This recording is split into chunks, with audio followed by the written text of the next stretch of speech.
ఒక్కొక్కరి విషయంలో మన వ్యక్తిగత జీవితంలో దేవునికి ఉన్న ప్రణాళికలు విభిన్నంగా ఉంటాయండి. దేవుని చిత్తము విభిన్నంగా ఉంటుంది. చాలాసార్లు మనం చేసే పని ఏంటంటే, మనం ఒక ప్రణాళిక వేసేసుకొని, మనం ఒక ప్లానింగ్ చేసేసుకొని, దేవా నా ప్రణాళిక ఇది, నా ప్రణాళికను నువ్వు అప్రూవ్ చెయ్యి అని అడుగుతాం కదండి.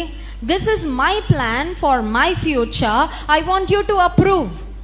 నేను ఈ ప్రణాళిక వేసుకున్నా, నేను ఇలా కలలుగా అంటున్నా, దీన్ని నువ్వు నెరవేర్చేవా అని మన ఇష్టాన్ని దేవుడు నెరవేర్చాలని కోరుకుంటూ ఉంటాం.